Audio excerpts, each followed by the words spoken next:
Hey friends, welcome back to my channel. Today I thought it would be fun to go explore all of the book places in this small town. If you haven't heard, I just recently moved to this little small town. We are very limited in this town with book shopping options, but there is a used bookstore that I've really been wanting to go to, but it's a little bit sketchy. I don't exactly know what I'm gonna be walking into because the store has no name. It literally just says books. The sign just says books, and it's kind of like hidden almost, where like it feels like that vibe where like you have to know it's there. They don't seem to try hard to advertise. They also have no website, no online presence whatsoever. I've scoured Google and there's nothing about it online. So I'm a little bit like nervous to go in there. It could either be really terrible or it's gonna be like such a hidden gem and I'm gonna find amazing things in there. So I thought we could go check that out and explore a little bit.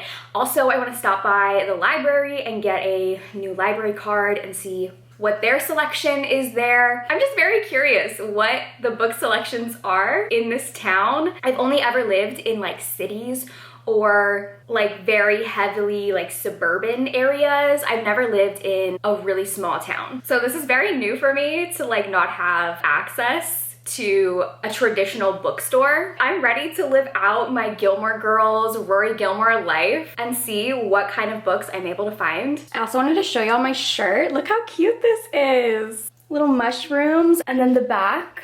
It's so cute. I just bought this yesterday in one of the local shops here. I was like, ooh, I spy mushrooms, cottagecore vibe, I need to buy that. So here is the outside of the bookstore. Like I said, it literally just says books. They don't have an actual name. When I walked in, I was immediately overwhelmed with how much of a maze it is. There were books everywhere, literally everywhere, stacked on the floor to ceiling bookcases. Legitimately, this place was a maze. The first two books I actually saw in here were The House in the Cerulean Sea and The Hollow Places, which are two books that I love. So seeing two of my favorite books immediately already just gave me such good vibes for this store. I also was so surprised to see a copy of Praise by Sarah Kate. You guys know this is one of my favorite romance books. That was amazing. So I was very excited to continue exploring. They had a huge historical romance, or just a huge romance section with tons of mass market paperback romances. I would love to go through these another day and like really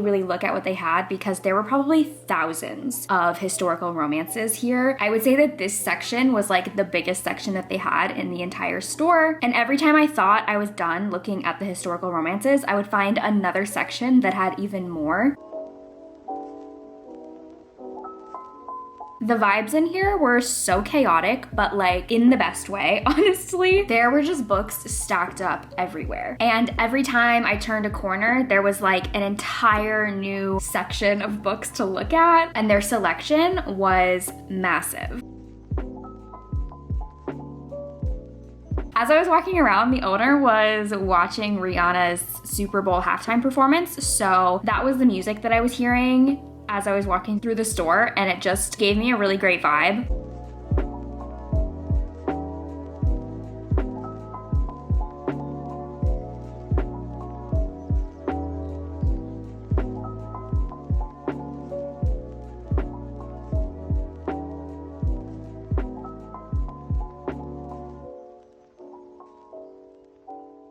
So that bookstore was amazing. I probably spent at least an hour there. I could have spent so much more time. It wasn't like extremely big, but it was packed. As you saw in the clips, every single inch was covered in books. It was like a maze. It did take me a while to like figure out the organizing situation, because there was definitely a method. It was just not a method that was very obvious to me. The lady who owned it, I'm assuming she was the owner, was so nice. Literally, like for historical romance girlies, that was the jackpot. They had so much historical romance. And when I thought I'd finished looking at the entire romance section, there was even another section in the back with more historical romance. So I definitely want to go there sometime and like really dig through all of the historical romance that they have and try to find like some unicorn editions. But yeah, that like blew my expectations out of the water. As I was leaving, I was talking to the owner and telling her I just moved here and how great it was, how I read all the time. I was like, I'm gonna be back here, you're gonna see me all the time. When I was leaving and walking out the door, she was like, stay pretty.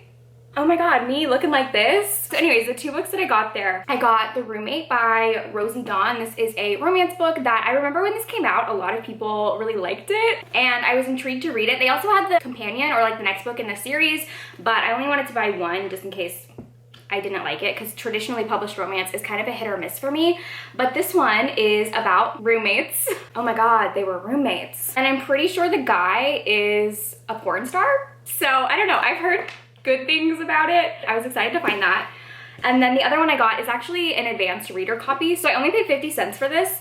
I think this one was like $4. And then this one was 50 cents since it's an advanced reader copy. And this is Moon Dark Smile by Tessa Gratton, who's one of my favorite authors. I think that this is tied to Nightshine. I think it's like a companion to that book, which I haven't read yet, but it is so high up on my TBR, especially because I think both of these books just came out with audiobooks, which I've been waiting for. They did not have audiobooks for the longest time. It says, the fate of an empire lies with the headstrong heir and a ruthless demon in this lush new fantasy. Rayleigh's best friend is the great demon that lives in the palace. As the daughter of the emperor, she must appear cold and distant, but what no one understands is that she and the great demon Moon are together at all times.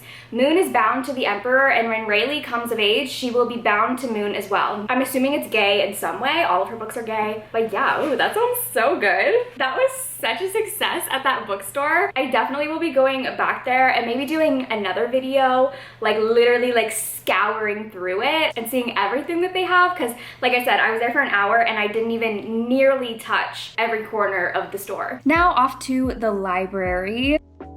This library was super nice. It wasn't very big, so their selection was a little bit more limited, but it was so nice. And actually the first book I saw when I walked in was Legends and Lattes, and I was like, yes, okay, this is my kind of library. Also, I had to put this series in order. It was really bugging me that the first book wasn't in the right spot. I was hoping that they had the third book in the Greenbone saga because I'm currently rereading Jade City, but that was the only one that they didn't have. The library was also such a success. The two librarians who were there were so nice, and I actually chatted with them also for a while after I got my library card. They said that I can only check out 2 books today for the first time that I'm checking out books, and then once I return these, I'll be able to check out up to 30 books. So I feel like that was actually good because I did really need to limit myself. So I got 2 books. Alone with You in the Ether by Olivia Blake, who wrote The Atlas 6, which I gave 3 stars. I thought it was like okay, but this book sounds so good.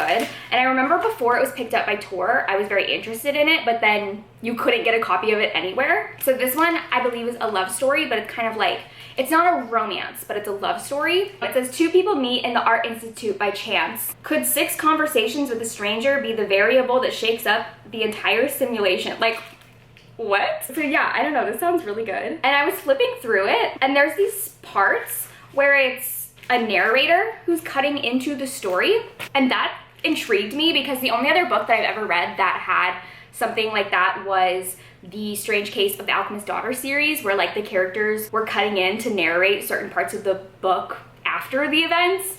So I'm like, ooh, what is this narrator situation going on here? I don't know, I'm intrigued, we're gonna find out. And then the other book that I found is The Other Side of Night by Adam Hamdi. This book was recently recommended to me on my Discord, and supposedly it like has a crazy twist ending. All of the Goodreads reviews for this book say like, go into this book not knowing anything, don't spoil the ending, there's a huge twist, but don't spoil it. Like, that intrigues me, okay? So those are the 2 library books that I got. There's my little haul from the outing, but then I also stopped by the mailbox and I had a couple of book packages that I opened. So the first 2 were sent to me from publishers, and then one of them is a book that I bought. So the one that I bought is Finlay Donovan Jumps the Gun by El Casimano. I found this on Pango Books. I was like, oh my god, Score. It just came out. This is the third book in the Finlay Donovan series, which I love. I'm obsessed with, so I cannot wait to read this one. I'm probably going to be reading this in March. And then the two books that I got from publishers, the first one is This Delicious Death by Kayla Cottingham, who wrote My Dearest Darkest, which I read last year and I really liked. And this is her new YA horror book about cannibals or zombies. It says 2 years ago, a small percentage of the population underwent a transformation known as the hollowing. Those affected were only able to survive by consuming human flesh. The people who went without quickly became feral, turning on their friends and family. Luckily, scientists were able to create a synthetic version of human meat that would satisfy their hunger. And so we're following 4 best friends who all have this hunger for human flesh, and they're going to a music festival where they discover a plot of people trying to kill all of those meat-eating people. It kind of reminds me of that show iZombie, which I really liked. I thought it was super fun. So I'm hoping that this kind of has similar vibes to that. This comes out in April. And then the other book that I got is Twisted by Emily McIntyre. This is the 4th book in this Never After series, which are dark romances that take fairy tales and kind of spin them. This one, I actually don't know what fairy tale this one is. The main character's name is Yasmin. Is this Jasmine and Jafar? Oh my god, if this is Jasmine and Jafar, I'm gonna die. Ooh, oh my god, I think it is. I think it is. Yeah, I'm like 90% sure this is Jasmine and Jafar. Oh my god, amazing. So exciting. So yeah, that is my book haul for today. I'm honestly so happy. I feel like this could have gone so badly. I didn't know what to expect, but I found some really great stuff. So I hope you guys enjoyed coming along with me exploring these small town book spots. Thank you guys for watching, and I will see you in my next video. Bye!